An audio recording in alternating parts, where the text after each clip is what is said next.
Hi everybody, it's Miss Diana from the Wyndham Public Library giving you your lab coat adventures today.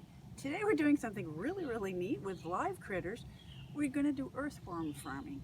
Now I encourage you to come to the library. We have a whole number of kits available for you, and so I'm going to be using the supplies that we're offering you, limited supplies. And anyway, you're like, okay, I know you talk too much, let's just get to the good stuff. This is really a good stuff. But fortunately, most of you probably have almost all the supplies at home, so you can do it at home if you don't get there in time or don't have the chance. So, all right, jar, shovel, dirt. Okay, so start is real simple. If you don't like dealing with dirt, this is probably not your thing. So, we're gonna fill the jar with dirt. Not fill it, almost full, I should say. All right. You know, make sure you ask your mom and dad, is this where to dig. Make sure you get your permission. All right, so that's pretty close to the top. I'm gonna stop there.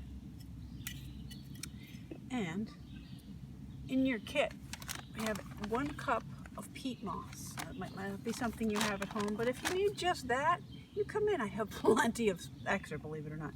So you're gonna pour the peat moss on top of the dirt. You know what, and if you really don't have it at all, it's probably going to work without it, so I wouldn't worry too much about it. All right, so there's some nice peat moss. All right, now one important thing to know, with the dirt and the peat moss, keep it moist, not wet, just moist. Now we've had a lot of rain for quite a few days here, so this dirt that I put in there, it's already damp enough, so I'm actually pretty good with that. I may just give the peat moss just a very quick little doo-doo-doo, just a little bit. You don't want it too wet, you don't want it too dry. And you can kind of tell, believe it or not, when you touch it, if it feels cool, damp, your fingertips are really sensitive, you can tell that. All right, I want to make sure I'm doing this in the right order. Add the peat moss.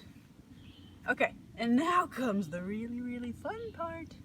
All right, we'll try to find 5 small worms. Let's not go for those big earthworms. Save those for fishing. So, again, because we've had a lot of rain, there probably should be good luck finding some. Be really careful, try not to hurt them. Oh, I see one. All right, there's worm number 1. Go put that in a jar.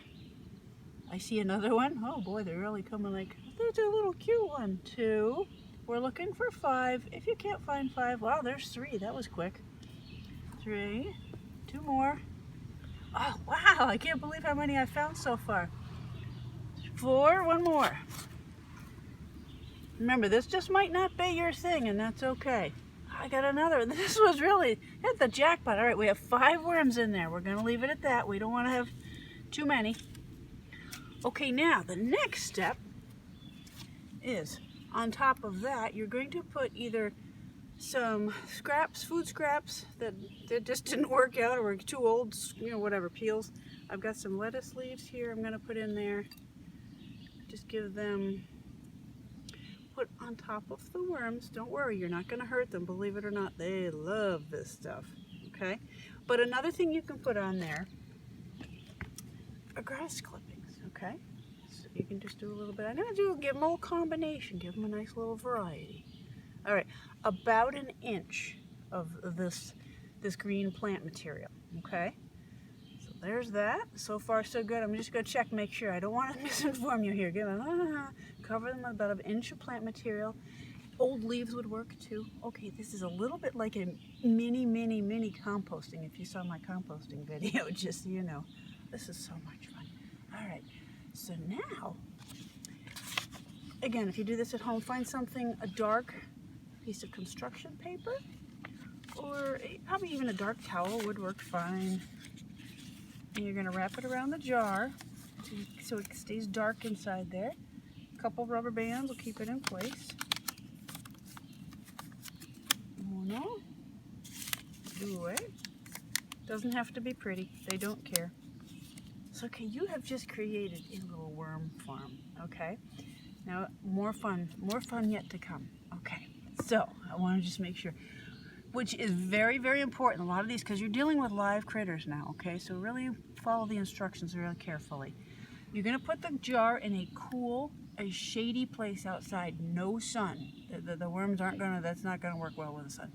Shady, cool place, under a deck, porch, something like that, okay?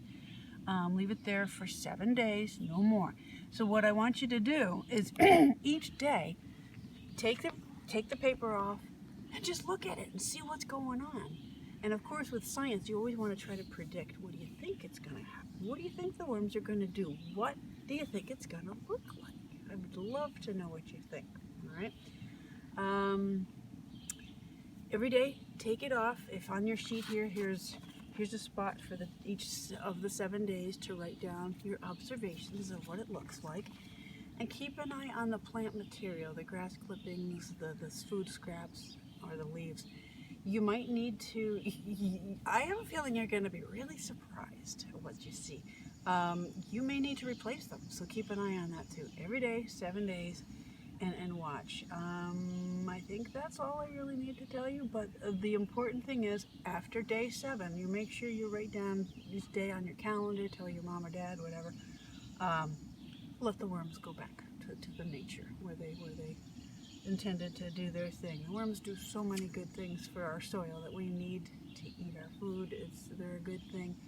I just make sure I've remembered everything. Anyway, yeah, just keep observing. I think you're going to be really blown away. And this is something you can do again if you'd like. Of course, I would use different worms, just work them out. So that's it, and thanks for joining me. I hope you have a lot of fun, and see you at the library. Bye.